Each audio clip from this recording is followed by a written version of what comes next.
السلام علیکم دوستو، ویڈیو دیکھنے سے پہلے ہمارے اس چینل کو سبسکرائب کر لیں اور نیچے موجود بیل آئیکن کو ضرور کلک کر لیں تاکہ ہماری ویڈیوز باقاعدگی سے آپ کے پاس پہنچتی رہیں۔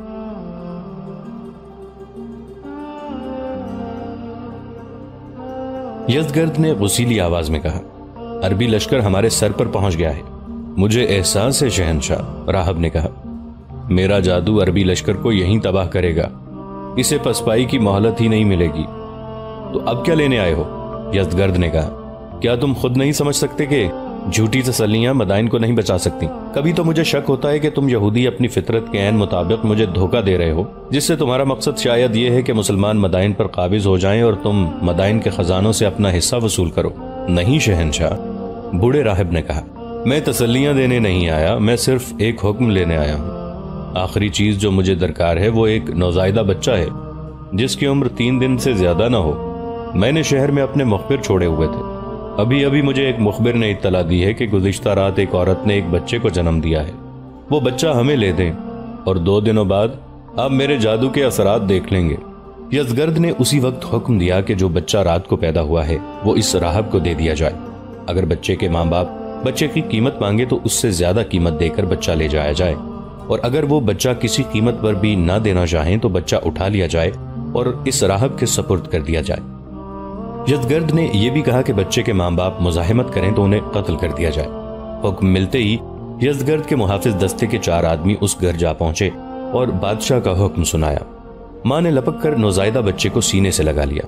ماں کو بتایا گیا کہ اس بچے کی وہ جتنی بھی قیمت مانگے گی اس سے زیادہ قیمت دی جائے گی۔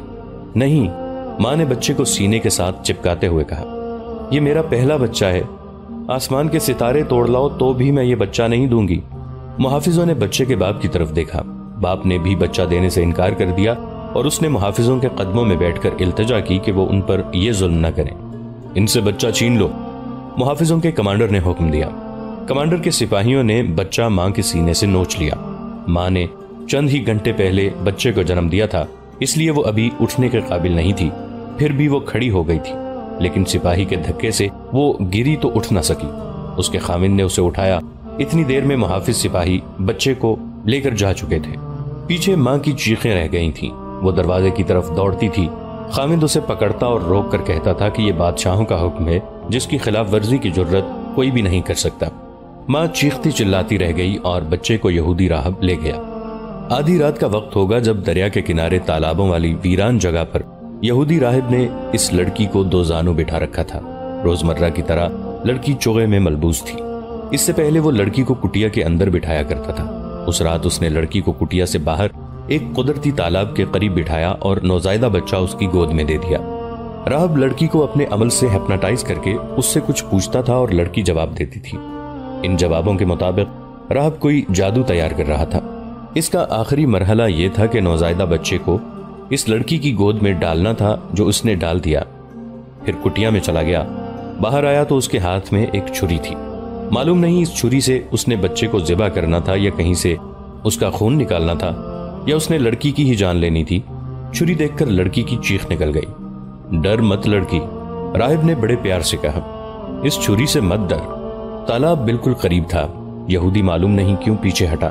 اچانک اس کی ایک ٹانگ ایک شکنجے میں آ گئی۔ لڑکی ایک بار پھر چیخی اور اٹھ کر کٹیا کی طرف دوڑی۔ پیچھے دیکھا تو اسے یہودی راہب پانی میں ہاتھ مارتا نظر آیا۔ لڑکی کو صاف نظر آ رہا تھا کہ ایک مگرمچھ نے یہودی کی ٹانگ پکڑ لی تھی اور اسے گھسیٹ کر تالاب میں لے گیا تھا۔ یہودی کے شور شرابے پر اس کا جوان سال چیلا کٹیا سے دوڑتا تالاب کے کنارے تک چلا گیا۔ وہاں ایک نہیں 2 مگرمچھ تھے۔ ایک کو تو شکار مل گیا تھا اور دوسرا اس سے اس کا شکار چھیننے کی کوشش کر رہا تھا۔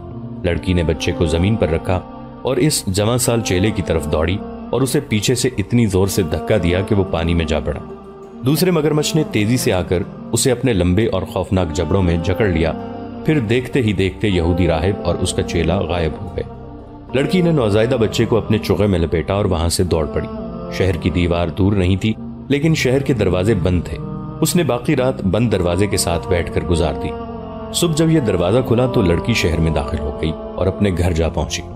لڑکی کا باپ ڈر گیا کہ یہ شاہی حکم سے لے جائی گئی تھی اور شاید وہاں سے بھاگ آئی ہے اور ابھی سرکاری ہرکارے آئیں گے اور لڑکی کو گھسیٹ کر لے جائیں گے۔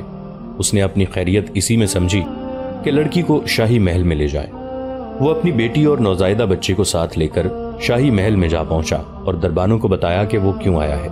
یزدگرد کو اطلاع ملی تو اس نے فوراً بلا لیا۔ اس کے سامنے جا کر لڑکی نے اسے بتایا کہ یہودی راہب اور اس کے چیلے کا کیا انجام ہوا ہے۔ وہ تمہارے ساتھ کرتا کیا تھا؟ یزدگرد نے لڑکی سے پوچھا۔ کیا وہ تم پر کوئی عمل کیا کرتا تھا؟ نہیں شہنشاہ، لڑکی نے یہ سوچ کر کہ وہ دونوں یہودی تو مگرمچھوں کے پیٹ میں چلے گئے ہیں، جھوٹ بولا۔ وہ دونوں میرے ساتھ سوائے بدکاری کے اور کچھ نہیں کرتے تھے۔ میرا خیال ہے کہ اس نوزائیدہ بچے کو وہ صرف اس لیے وہاں لے گئے تھے کہ آپ کو دھوکہ دیا جائے کہ واقعی وہ کوئی جادو تیار کر رہے ہیں۔ ہو سکتا ہے کہ وہ بچے کو پانی میں پھینک دینا چاہتے ہوں، لیکن قدرت نے الٹا انہیں پانی میں پھینک دیا اور دونوں کو مگرمچھ کھا گئے۔ اس وقت پوران بھی وہاں موجود تھی اور یزدگرد کی ماں بھی وہیں تھی۔ یہ بچہ تم نے کہاں سے لیا تھا؟ یزدگرد کی ماں نے پوچھا اور بڑی بےتابی سے کہنے لگی۔ یہ ظلم نہ کرو، کسی ماں کی آہیں نہ لو، میں بھی ماں ہوں۔ تم بادشاہ اور جوان بھی ہو، لیکن تمہارے لیے میری جو بےتابی ہے اس سے تم بھی تنگ آئے ہوئے ہو۔ لیکن ماں کی مجبوری، مامتا اور تڑپ کو تم نہیں سمجھتے۔ یہودیوں کے چکر سے نکلو یزدی، قرآن نے کہا۔ یہ تو میں بھی جانتی ہوں کہ یہودی جادوگری کے ماہر ہیں، لیکن میں یہ بھی جانتی ہوں کہ جادو کی تیاری میں اتنا لمبا عرصہ نہیں لگا کرتا۔ جس ماں کا یہ بچہ ہے اس کو واپس کر دو۔ مامتا کی آنکھوں سے ڈرو اور اس حقیقت کو دیکھو جو کالی رات کی طرح زمین میں بجلیاں لیے ہوئے ہمارے سروں پر گہری ہوتی چلی جا رہی ہے۔ اپنے آپ کو دھوکے اور فریب میں نہ رکھو۔ جہاں تلوار اور تیر چلا کرتے ہیں وہاں جادو نہیں چلا کرتے۔ کیا تم عربوں کی تیغزنی سے واقف نہیں؟ یزدگرد نے اسی وقت محافظ دستے کے کمانڈر کو بلایا اور اسے حکم دیا کہ یہ بچہ جس سے چھینا گیا تھا اسی کی گود میں ڈال دیا جائے۔ کمانڈر نے بچہ لڑکی سے لے لیا۔ بچہ بھوک سے بلبلا رہا تھا۔ یزدگرد نے لڑکی کو اس کے باپ کے حوالے کر کے کہا کہ اسے ماں کے پاس لے جاؤ۔ اس ماں کے گھر کا دروازہ کھٹکا جو اپنے پہلے نوزائیدہ بچے کی جدائی میں چیخ اور چلا رہی تھی، اور اس کا خامند اسے بہلانے کی ناکام کوشش کر رہا تھا۔ دروازہ کھولا تو وہی کمانڈر جو ماں کے سینے سے بچے کو نوچ کر لے گیا تھا اندر آیا۔ ماں نے اس کے ہاتھوں میں اپنا بچہ دیکھا تو وہ اٹھ کر بچے پر جھپٹی اور بچہ اس کے ہاتھوں سے لے کر اپنے سینے سے لگا لیا۔ شہنشاہ نے بچہ واپس دے دیا ہے، کمانڈر نے کہا اور باہر نکل گیا۔ ماؤں کی چھاتیوں سے بچے نوچنے والے بادشاہ کی بادشاہی زیادہ دن نہیں رہے گی۔ یہ ایک آہ تھی یا ایک فریاد تھی جو اس عورت کے منہ سے نکلی۔ یہاں جتنے یہودی ہیں انہیں قید خانے میں پھینک دیا جائے، یزدگرد نے حکم دیا۔ مدائن میں چند ایک ہی یہودی تھے جو 3-4 مکانوں میں رہتے تھے۔ ایک کشادہ مکان کے ایک حصے میں انہوں نے عبادت گاہ بنا رکھی تھی۔ گزشتہ رات وہ سب اکٹھے بیٹھے اس بوڑھے یہودی کے متعلق باتیں کر رہے تھے جو لڑکی اور نوزائیدہ بچے کو دریا کے کنارے لے گیا تھا۔ اس بوڑھے کا نام شمون جبریل اور اس کے ساتھی کا نام ابو ازمیر تھا۔ اس محفل میں سب سے زیادہ عمر والا ایک یہودی راہب تھا۔ لیکن شمون مجھے کامیاب ہوتا نظر نہیں آ رہا، یہودی راہب کہہ رہا تھا۔ آخر میں بھی کچھ جانتا ہوں۔ میں نے خبردار کر دیا تھا کہ تم جو عمل کر رہے ہو اس میں خطرہ یہ ہے کہ الٹ بھی جایا کرتا ہے۔ تم ایک کنواری لڑکی اور ایک نوزائیدہ بچے کی جان لے رہے ہو۔ اگر تمہاری اپنی جان چلی گئی تو میں حیران نہیں ہوں گا۔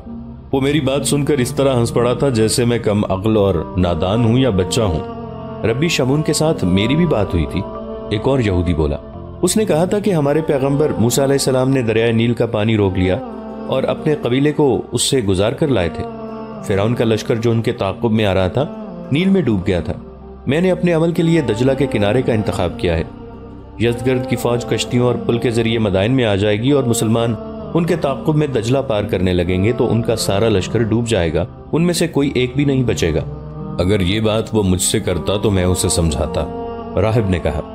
وہ خدا کا حکم تھا کہ موسیٰ علیہ السلام نکل جائیں اور فرعون اور اس کا لشکر ڈوب جائے۔ یہاں کون موسیٰ ہے؟ فرعون کون ہے؟ ہم اگر مسلمانوں کے دشمن ہیں تو مسلمان فرعون تو نہیں ہو جاتے۔ فرعون والے اوصاف تو ان آتش پرستوں میں ہیں۔ ان کے بادشاہوں کا حکم ہے کہ جو کوئی دربار میں آئے پہلے سجدہ کرے۔ مسلمان خدا کے سوا کسی کے آگے سجدہ نہیں کرتے، نہ ہی یہ بادشاہت کو مانتے ہیں۔ ہم مسلمانوں کو تباہ و برباد کر کے اسلام کو ختم کرنا چاہتے ہیں، لیکن ہمارے چاہنے سے وہ قوت کمزور تو نہیں ہو جاتی جو مسلمانوں کو فتح پہ فتح دیتی چلی آ رہی ہے۔ یہ قوت کیا ہے؟ ایک یہودی نے پوچھا۔ معلوم ہو جائے تو ہم اسے کمزور کر سکتے ہیں۔ یہ عقیدے کی قوت ہے، محمد ربی نے کہا، اور یہ یقین کی قوت ہے۔ خدا پر یقین، اپنی ذات پر یقین۔ اپنی ذات پر صرف اس شخص کو یقین ہو سکتا ہے جس کا کردار سحر کے ستارے کی طرح روشن اور شفاف ہوتا ہے۔ اس یقین اور اس کردار کو مسلمان ایمان کہتے ہیں۔ ہمارے پاس جو لڑکیاں ہیں ان کے حسن اور ان کے انداز میں طلسماتی اثر ہے۔ ہماری ہر لڑکی بادشاہی کا تختہ الٹ سکتی ہے، مگر یہی لڑکی معمولی سے ایک مسلمان کا دل نہیں موڑ سکتی، کیونکہ مسلمانوں پر کوئی اور ہی طلسم داری ہے۔ کیا بات ہے ربی، ایک یہودی نے کہا، کیا آپ مسلمانوں کی حمایت میں نہیں بول رہے؟ مسلمانوں کے حق میں نہیں، ربی نے کہا، میں ایک حقیقت بیان کر رہا ہوں، اور میرے دوستو، میں کچھ اور بھی محسوس کر رہا ہوں۔ مسلمان جسمانی طاقت کے زور پر یہاں تک نہیں پہنچے۔ سوچو اور کرو، ہم اسلام کو نہیں مانتے، پھر ہمیں ماننا پڑتا ہے کہ مسلمانوں کے پاس جادو ہے، اور وہ ہمارے جادو سے زیادہ طاقتور اور تیز ہے۔ ہم نے کیا کیا جتن نہیں کیا، مسلمانوں کی پیش قدمی کو ہم روک نہیں سکے، شاید روک بھی نہیں سکیں گے۔ ربی شمون نے میری بات نہیں مانی، مجھے خطرہ نظر آ رہا ہے۔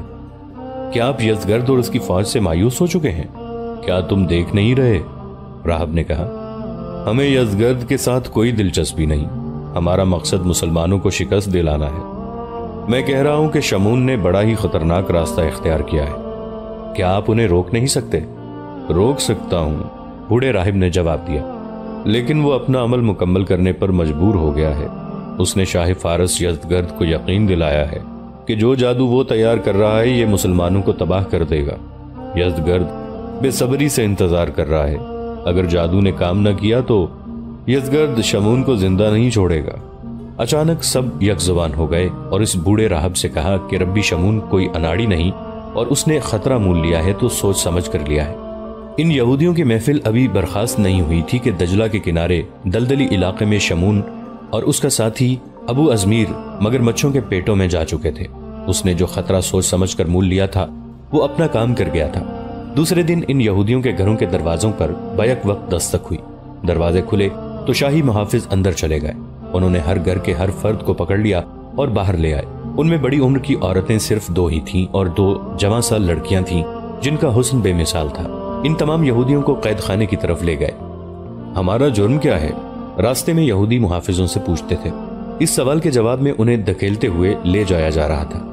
ٹھہر جاؤ، محافظوں کے کمانڈر نے رکتے ہوئے کہا، ہم لوگ شہنشاہ فارس کے کام کی چیزیں بھی قید خانے میں لے جا رہے ہیں۔ ان دونوں لڑکیوں کو محل میں بھیج دو، اگر شہنشاہ حکم دیں کہ انہیں قید خانے میں ڈال دو تو پھر انہیں ادھر لے آنا۔ کمانڈر نے 2 محافظوں سے کہا کہ وہ ان دونوں لڑکیوں کو محل میں لے جائیں اور شہنشاہ سے پوچھیں کہ ان کے متعلق کیا حکم ہے۔ محافظوں نے لڑکیوں کو الگ کیا تو انہوں نے کوئی نمایاں طور پر مزاحمت نہ کی، البتہ اپنی زبان میں اپنے آدمیوں کے ساتھ کوئی بات کی۔ ان آدمیوں میں جو سب سے زیادہ بوڑھا تھا اس نے لڑکیوں سے کچھ کہا۔ کمانڈر نے انہیں ڈانٹ کر کہا کہ وہ ان آدمیوں سے الگ ہو جائیں۔ یزدگرد بڑی ہی بے چینی اور اضطراب میں اپنے کمرے میں ٹہل رہا تھا۔ اس کی ماں اور پوران اس کے کمرے میں موجود تھی۔ ان یہودیوں کو قید خانے میں بند کر دو گے تو کیا حاصل ہوگا؟ پوران نے کہا، یہی یہودی فریبکار اور عیار ہیں۔ یزدگرد نے رک کر اور فرش پر زور سے پاؤں مار کر کہا، اس بوڑھے نے ہمیں دھوکہ دیا ہے، میں انہیں قید خانے میں بھوکا اور پیاسا رکھ کر ماروں گا۔ ایک بات کہوں یزدی، پوران نے کہا، یہ دھوکہ اس بوڑھے یہودی نے ہمیں نہیں دیا، یہ ہمارا اپنا قصور ہے کہ ہم اپنے آپ کو خود ہی دھوکہ دے رہے ہیں۔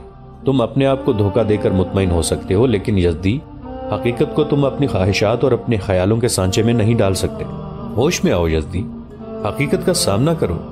مسلمان بحر شیر تک پہنچ چکے ہیں اور انہوں نے اس شہر کا محاصرہ کر لیا ہے۔ اگر ہم یہ شہر دے بیٹھے تو سمجھو مدائن بھی گیا اور پھر سب کچھ گیا۔ اب میری بات سن یزدی بیٹا، یزدگرد کی ماں نورین نے کہا، میں اب تک ایک ماں بنی رہی ہوں اور مجھے یہی غم کھاتا رہا ہے کہ میرا بیٹا میری آغوش سے چھن کر موت کی آغوش میں نہ چلا جائے۔ لیکن اب جب کہ مسلمان مدائن کے دروازے پر آ پہنچے ہیں، مجھ میں یہ جذبہ بیدار ہو گیا ہے کہ تجھ جیسے 100 بیٹے ہوتے تو میں ان سب کو فارس کی عزت اور عظمت پر قربان کر دیتی۔ دل کو مضبوط کر میرے بیٹے، یہ تیرے باپ کی سلطنت ہے اور تو ہی اس کا رکھوالا ہے۔ یہ میرے خامند کی سلطنت ہے، اس کی آن پر میں بھی لڑوں گی، اور اس جادو کے دھوکے سے نکل۔ یہ ایک انسانی کمزوری ہے یزدی، پوران نے کہا۔ حالات بعض اوقات ایسی کروٹ بدل لیتے ہیں کہ انسان بے بس ہو جاتا ہے اور وہ گھبرا کر جادو اور اس قسم کے ٹوٹکوں کا سہارا لینے لگتا ہے۔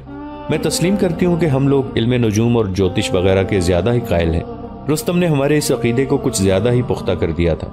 وہ خود ذائچے بناتا رہتا تھا۔ سب سے پہلے اس نے کہا تھا کہ ستاروں کی گردش سلطنت فارس کے خلاف جا رہی ہے اور ستارے سلطنت فارس کے زوال کی خبریں دیتے ہیں۔ اس نے حماقت یہ کی کہ اس کی یہ پیشگوئی ساری فوج میں پھیل گئی، جس سے فوج میں بدلی پیدا ہو گئی۔ اب تم نے پھر یہودیوں کے جادو کا سہارا لے لیا ہے اور تم نے دیکھ لیا ہے کہ اس جادو نے جادوگر کی ہی جان لے لی ہے۔